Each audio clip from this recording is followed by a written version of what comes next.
గొర్రె కషాయాన్ని నమ్మినట్టుగా ఒక్కసారి కాదు 2 సార్లు తెలంగాణ రాష్ట్రానికి ముఖ్యమంత్రిగా చేశారు. 10 ఏళ్లు 8 లక్షల కోట్ల రూపాయలు చేతికిస్తే పాలమూరు జిల్లాలో ఉన్న ఏ ఒక్క ప్రాజెక్టును కూడా ఆనాడు పండిత్ జవహర్లాల్ నెహ్రూ గారు మొదలుపెట్టిన ప్రాజెక్టు నుంచి మొదలు పెడితే జలయజ్ఞంలో డాక్టర్ వైఎస్ రాజశేఖర రెడ్డి ప్రారంభించిన ప్రాజెక్టుల వరకు ఏ ఒక్క ప్రాజెక్టును కూడా పూర్తి చేయలే. మన కష్టాలు తీరువలే, మన కన్నీళ్లు దూడవలే, మన సాగునీరు రాలే, మన తాగునీరు మనకు దక్కలే.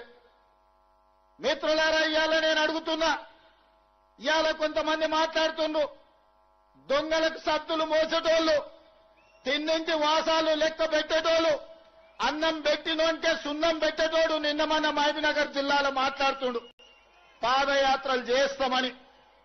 మీరు పాదయాత్రలు కాదు, పొర్లుడు దండాలు చేసినా పాలమూరులో కాదు, పాలమూరు నుంచి కాశీ వరకు పొర్లుడు దండాలు చేసుకుంటూ పోయినా మీరు చేసిన పాపాలు తీరవు.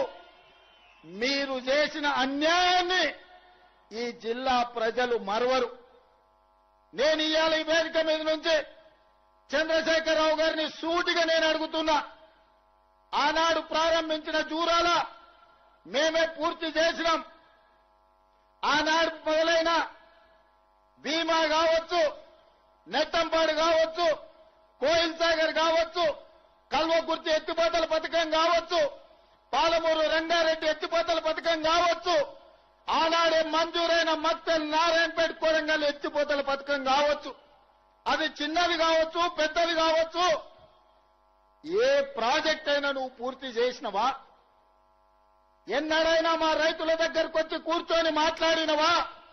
మీ కష్టమేంది, మీ కన్నీళ్ళేంది, మీ సాగునీళ్ళేంది, మీ సమస్య ఏంది పరిష్కరించడానికి నేను ఉన్నా అని ఎన్నడైనా మా రైతాంగానికి, మా పాలమూరు బిడ్డలకు భరోసా ఇచ్చినవా అని నేను అడుగుతున్నా. మిత్రులారా, ఇవాళ ఆయన తర్వాత ఆయన కొడుకు, ఆ తర్వాత ఆయన మనవడు రాజ్యాలు ఏలాలంట, మన దళితులు చెప్పులు కుట్టుకోవాలంట, మన ముదిరాజులు చేపలు పట్టుకోవాలంట, మన యాదవ్ సోదరులు గొర్రెలు కాసుకోవాలంట, బర్రెల్ని చూసుకోవాలంట. ఇవాళ మనమేమో గొర్రెలు బర్రెలు చేపలు చెప్పులు కుట్టుకుంటే ఆయన కొడుకు ఆయన మనవడు రాజ్యాలు వెళ్తాడంట.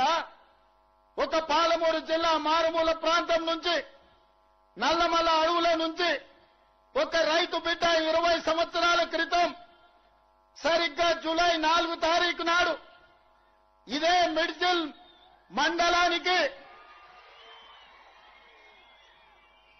జడ్చల్లో వస్తున్నా అంటే నా గుండె వేగంగా కొట్టుకుంటది.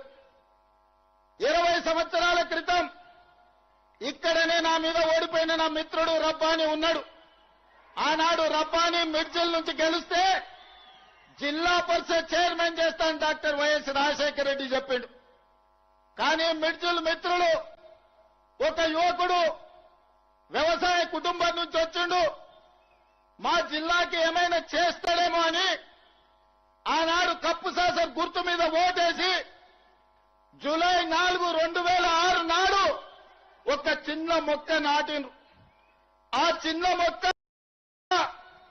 2026 జూన్ నెలకి 20 సంవత్సరాలలో జడ్పీటీసీ నుంచి ఎమ్మెల్సీగా, ఎమ్మెల్యేగా, ఎంపీగా, కాంగ్రెస్ పార్టీ అధ్యక్షుడిగా, తెలంగాణకు ముఖ్యమంత్రిగా మీ బిడ్డ వృక్షమై నిలబడ్డాడు.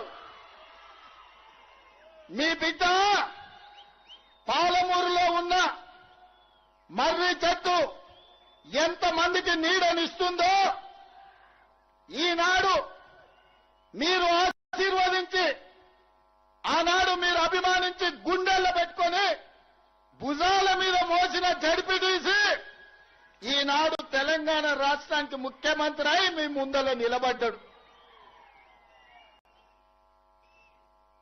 ఇదా గొప్పతనం. పార్లమెంటులో గెలిపిస్తే పారిపోయి గజ్వేల్లో ముఖ్యమంత్రి అయి గోదావరి జలాల కోసం 3 ఏళ్లలో 1,00,000 కోట్లు ఖర్చు పెట్టి కాళేశ్వరం కడితే